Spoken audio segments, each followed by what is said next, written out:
I have dedicated my professional career to the study and control of arthropods.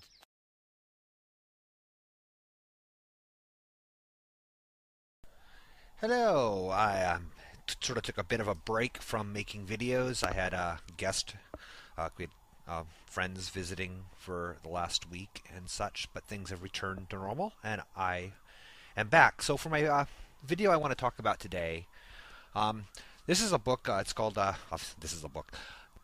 Really? No, this is this book is What is Creation Science by Henry Morris, the late Henry Morris, and Gary E. Parker.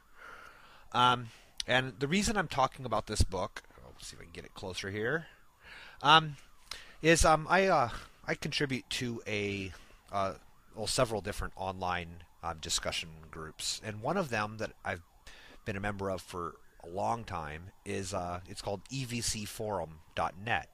I'll put a link up in the sidebar, and it's a group. It's a pretty heavily moderated, which is a good thing. A group that discusses basically evolution and creationism, although it's branched into a wide variety of other topics. But on there, I'd say I guess a month ago, a newbie, new user came on, and she was trying to promote the idea. Her argument is that creation science is true science, and that the problem was that we evolutionists don't understand creation science. All we understand is a straw man version of what we've created, and that if we understood what creation science was, we would see that it is indeed a legitimate science. That was the argument she made. And now this site has a post limit, meaning that each particular thread, they usually cut it off at around 300 posts, and then if there's interest, if it's something that's still hot, they'll carry on to part 2. It's just to keep the size manageable. And this topic about this thread about creation science being science went on with almost her being the only person, the only opposition for all 300 posts.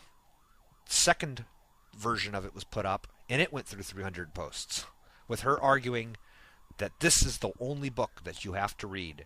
And every argument, everything she said came down to, well, until you read this book, right? Until you read this, there's no point in arguing with you guys because you don't understand creation science. Read this book and you will understand.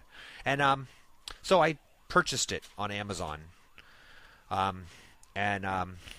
with the idea that I would read it and then hopefully maybe start up another thread with just me and her discussing it, where we could go point by point. However, as is typical, she didn't. She just dropped out, basically quit in frustration, and didn't want to discuss it anymore, which is unfortunate since I bought the book and read it. But I thought, this might make a good YouTube video. Just not just to pick on one book, but just something to talk about. Because one of the things that is unfortunate about this book, or about any of them, is that it says what is creation science, but you know what? It doesn't tell you anywhere what creation science is. It is just like every other book by Morris, and by just about every other author in the genre. It's just an attack on evolution, or supposed attack on evolution, peppered with quote mines. Okay. Remember, if any of you are familiar with Morris, he is the master of the quote mine. Okay. In fact, never mind. I'm not probably not going to see it. There is not. I mean, every single paragraph has a quote in it from an evolutionist, and each of them are always bracketed with the term grudgingly admits, or forced to admit, or even the evolutionist blank blank was forced to admit that this is the case, and then he has a quote. All of them are out of context. Some of them simply don't exist. Some of these quotes don't exist. they are they're out of context. They don't exist, or they're so out of. I mean, they are discussing a completely different topic. So, for example, there's a real famous one with Colin Patterson discussing taxonomy, the naming of species, and they've just removed. Morris has removed the topic from the discussion, and it makes it sound like he's questioning the entire concept of evolution, which obviously Colin Patterson is not. But just a real quick here, a couple of things just to talk about in this book. I don't want to run out of time here. It's not worth a two-parter. But he, for example, he has a quote here from David Kitts.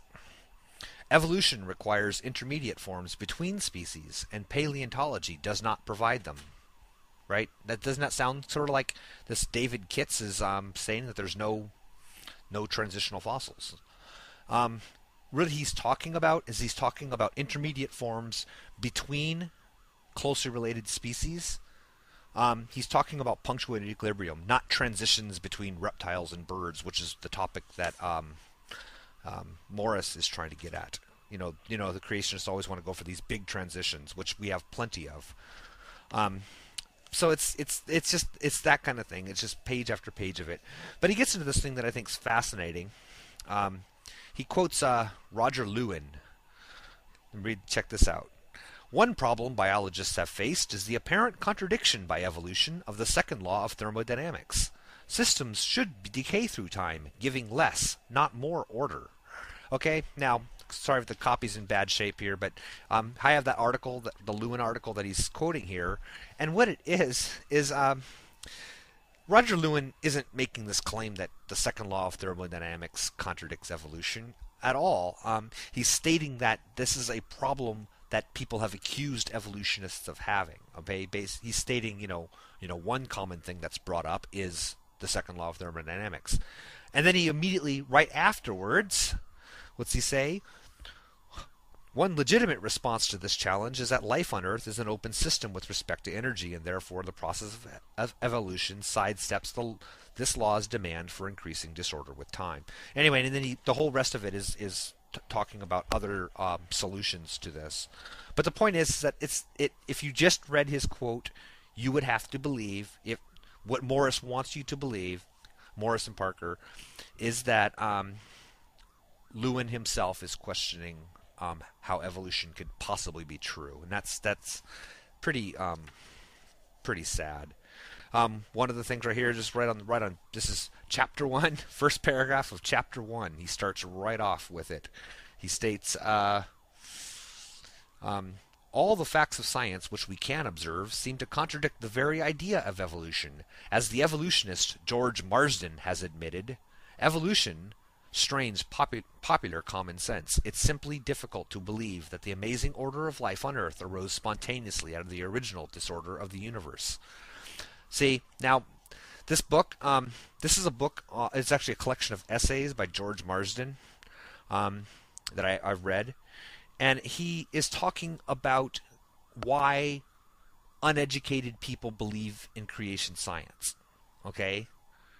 He's not stating this is what the author's belief is, okay? George Marsden's not saying evolution strains common sense. It's almost, hard to believe. He's saying this is why average Joe that doesn't have much of a science background, why creationism may sound more logical because they don't have the scientific tools. That's what George Marsden's talking about. And George Marsden, by the way, is not an evolutionist. He's a historian. So it's just by saying it, I mean, again, using the word has admitted, as if there's this thing that they're hiding. So anyway, what is creation science? If you want to find it out, don't read this book. It's certainly not going to give you an answer. It's just typical creationist fare, and it's an unfortunate waste of time. I'll end this now. Bye.